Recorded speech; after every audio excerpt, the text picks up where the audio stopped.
Hi, good afternoon everyone. I am Janelle M. Caperal and this is my report. Modes of policy legitimation. First, collaboration mode. Establish actors, which are stakeholders, researchers, and other experts. In collaboration, before they make a proposal for its new policies, they choose or nominate an expert of a specific group, or also known as one-man committee, to look for the matters or questionable areas of a policy. After the committee submitted the proposal, the public, stakeholders, and relevant authorities will review it, and this will serve as an opportunity to suggest and to communicate their thoughts before the government formulates policy and raise it to legislative. Agency mode. Agency mode involves formal agencies by funding or commissioning policy interventions, synthesizing policy data, or reviewing and recommending policies. In agency, they get associated with the supranational agencies in which help them to create effective policies, wherein they imitate the governing and policy processes, and it became a basis to modeling a policy to see what and how it will benefit the nation. Seeing that this is effective and accountable to a different nation increase its legitimacy. In addition of using and comparing all the data and how the information is used will elevate the performance and competitiveness of each agency. The government officials and politicians will look and find for all the successful policies, and the database of different large agencies are often used to gather relevant information about its policy and aid the policymakers to reform the national agenda. The combination of all the information that we have in a system will help us to formulate a new effective and efficient policy.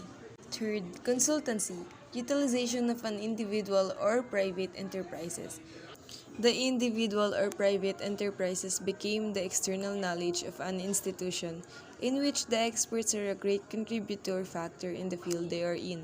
They also influence the changes in an organization and its structure. The government usually asks for this expertise and advice, and experts are used for a modern policy system. Scientific principles, the history descriptions and statistical descriptions. These are the things that policy gain its legitimacy through the findings and series of events that shape its history, and the measures of its variables will tell how much these policies could be effective. Value or value-based ideologies.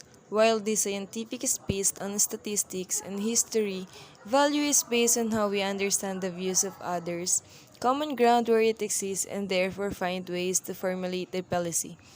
Also looking to externalization to world situations wherein we externalize our views from different perspective, or we make references outside the system to formulate and reform internal policy.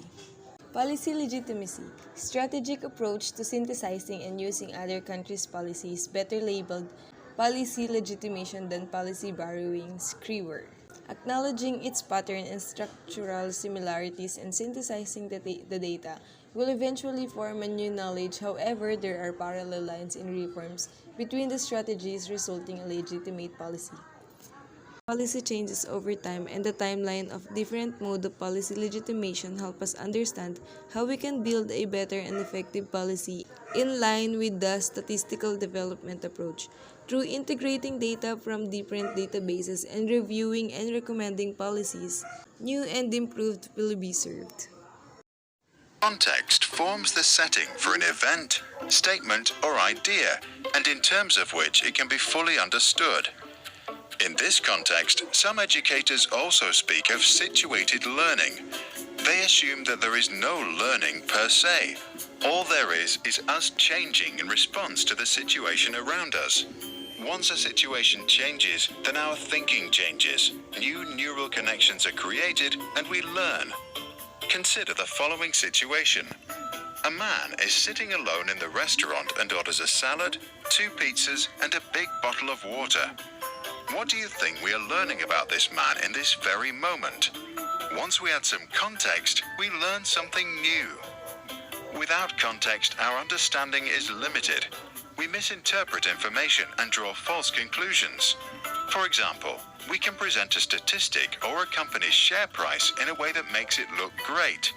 Once we add context by looking at a longer time horizon or comparing the development to a benchmark, we see the big picture and understand what's really going on. Context also allows us to gain a deeper understanding of a subject matter. The Russian ruler Stalin once said, "When one man dies, it's a tragedy. When thousands die, it's statistics." He had a point. To really understand something, we cannot just look at facts and figures.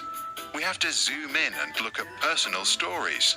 Then we understand the true sad nature of war, how it affects the soldier, his wife, their children, and maybe an entire generation to come. Context also matters when we learn languages. For example, if you learn German and you try to remember the word mag, which means to like something in English, you can learn it with a sentence, such as Mama mag kokosnuss, which means Mom likes coconut. When we learn new words in a sentence, we give it context and your brain can link the new word to memories of your mother and an experience with a coconut. Then a new mental image is created, which can be stored or reimagined. In schools, context is often absent. We learn about trees in books instead of exploring the woods. We learn about our feelings and behaviors from psychology books instead of in person.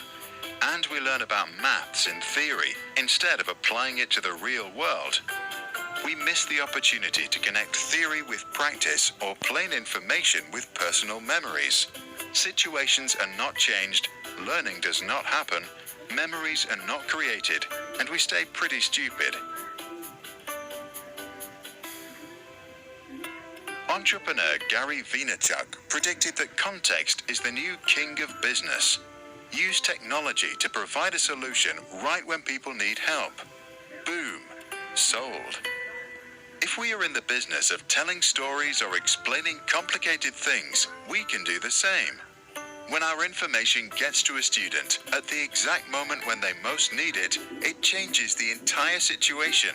They react to the new circumstances, get excited, and actually learn.